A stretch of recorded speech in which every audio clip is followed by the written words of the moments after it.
Day 5. Being diplomatic is often a study in the art of subtlety. Now, subtle is a word with many subtle meanings. A diplomat would probably like the definitions that tend towards clever, ingenious, and cunning.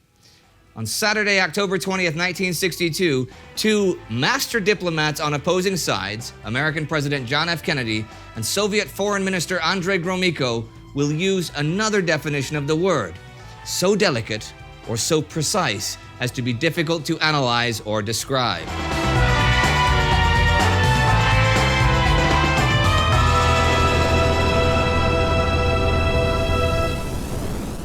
This is TimeGhost, the Cuban Missile Crisis. I'm Indy Neidell. Yesterday on the 19th, the first Soviet nuclear warheads were made ready for deployment on Cuba. At the same time, the American Joint Chiefs of Staff presented the president with their preferred plans for a military solution to the crisis.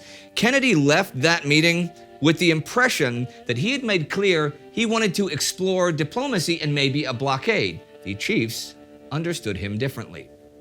Kennedy is now in Ohio, campaigning for Democratic candidates for the upcoming midterm elections. Despite the crisis, he will go ahead with his regular schedule to not raise public alarm. The campaign speeches he holds focus on everything except foreign affairs and the looming nuclear crisis. Meanwhile, Gromyko, who is still in the States, cables Moscow his conclusions from meetings with Kennedy and Secretary of State Rusk 2 days ago. Gromyko has spent many years in the U.S., speaks fluent English, and has a degree in American economics. Nonetheless, he is a firm and passionate communist. He's also a hard-ass negotiator who listens patiently, but stands his ground without budging an inch or displaying emotion. He has a photographic memory and a razor-sharp mind. In short, he understands his adversary, he is experienced, and he is smart enough to read the tea leaves.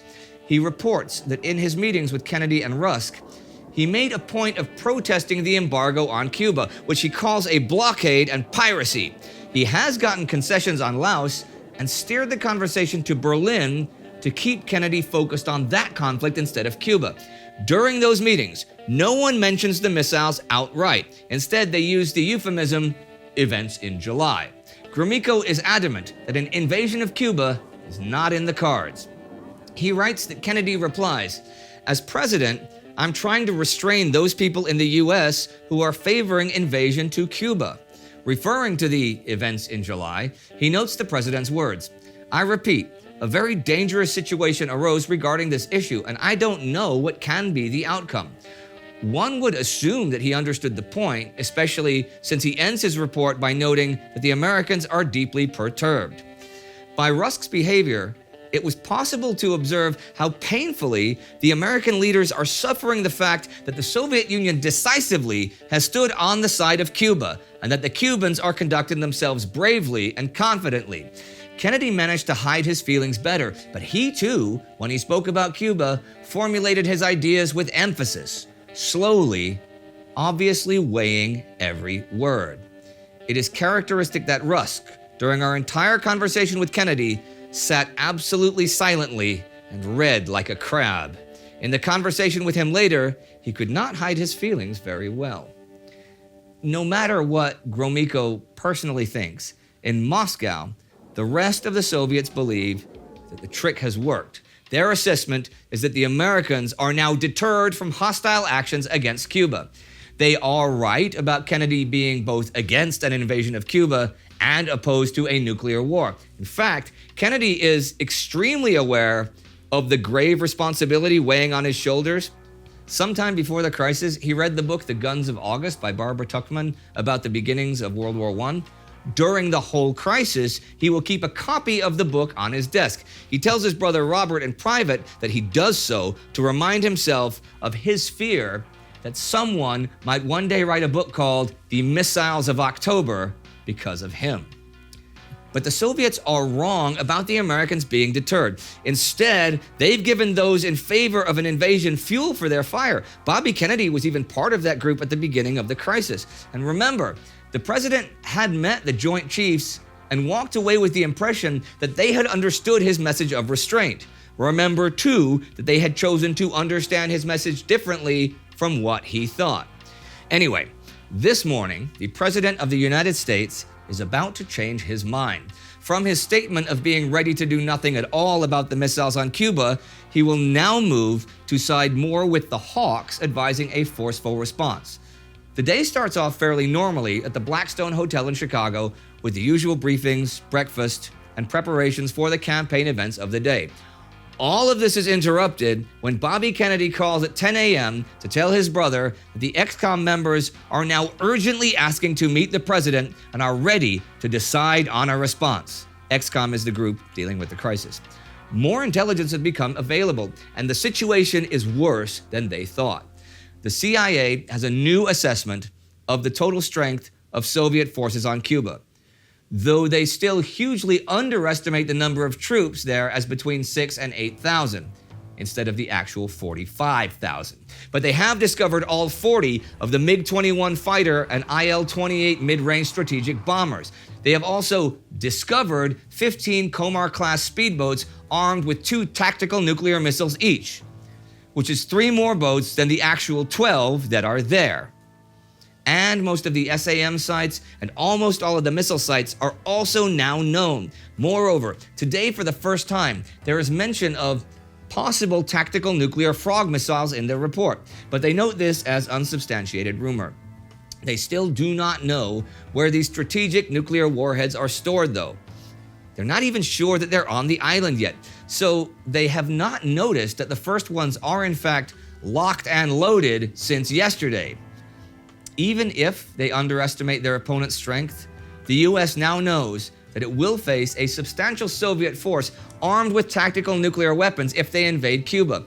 But remarkably, the CIA still thinks that the Soviets would probably not go to war with the US if they did invade. Instead, they argue that the USSR will stay out of it and choose to heat up conflicts in other locations as a response. They come up with some fairly vague reasons for this thinking. One of them is the argument that there's no public and official military alliance between Cuba and the Soviet Union, making a war on Cuba involving the Soviet Union technically illegal. They fail to furnish any argument to show the legality of the US waging war on Cuba, though, which will prove significant later in the day. Be that as it may, there is alarm that the Soviets might get even stronger if action is not initiated immediately. JFK agrees with RFK, that's Bobby, and ExComm's assessment and will return to Washington immediately. In order to not alarm the public, he and his doctor concoct a story about a sudden bout of the flu. Press statements are drawn up and sent out within minutes. There's even an improvised photo op as the president leaves the hotel, doing his best to look sick. By 1:30, he's back in Washington and on his way to the 505th meeting of the National Security Council. As it is an official NSC meeting, it's not recorded. The meeting will last for 5 hours, and the discussions will get heated, even uncivil. It opens with a briefing on the situation. The official minutes note Kennedy's reaction. There is something to destroy in Cuba now, and if it is destroyed, a strategic missile capability would be difficult to restore. Defense Secretary McNamara acknowledges that they have not been able to agree on one course of action to recommend, so they present the president with 2 alternatives: the blockade track, led by McNamara, and the Bundy Plan, or the airstrike route, led by the chairman of the Joint Chiefs of Staff, General Taylor, and National Security Advisor Bundy. 3 remarkable things emerge from the record of this meeting.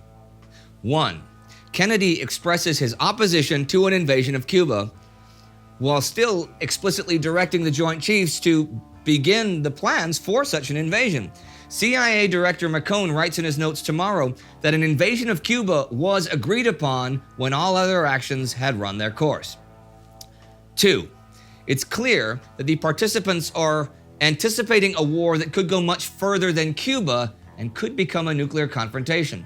They discuss limiting this risk by dismantling warheads in Turkey and Italy so that they don't fire these off even if they are attacked by the Soviets. They decide to reconsider their opposition to French nuclear armament and help France with its nuclear development. Bobby Kennedy even proposes giving nuclear arms to West Germany, or at least threatening the Soviets that they will do so. 3. Legality or the appearance of legality, is a major concern that helps decide the course of action. In the end, the Bundy plan is rejected partly because the U.S. would look like the bad guy through a sudden, unannounced attack. Bobby Kennedy calls it the Pearl Harbor effect. Even wording becomes an issue, so that when they choose the blockade track, they decide to call it quarantine, as blockade would imply an act of war. Only one person of those at the meeting speaks in opposition of decisive action. It's once again the U.S. ambassador to the UN, Adlai Stevenson. He suggests negotiating a trade with the Soviets, offer to withdraw missiles from Turkey and Italy, give up foreign military bases, and offer closing the Guantanamo military base on Cuba. Everyone jumps on him, one after another. Even Kennedy is noted as forcefully rejecting the Guantanamo idea. Security advisor and Stevenson's friend, George Ball, who was there, will say that participants at the meeting intemperately upbraided Stevenson and were outraged and shrill. Stevenson himself remarks, "I know that most of those fellows will consider me a coward for the rest of my life for what I said today. But perhaps we need a coward in the room when we're talking about nuclear war."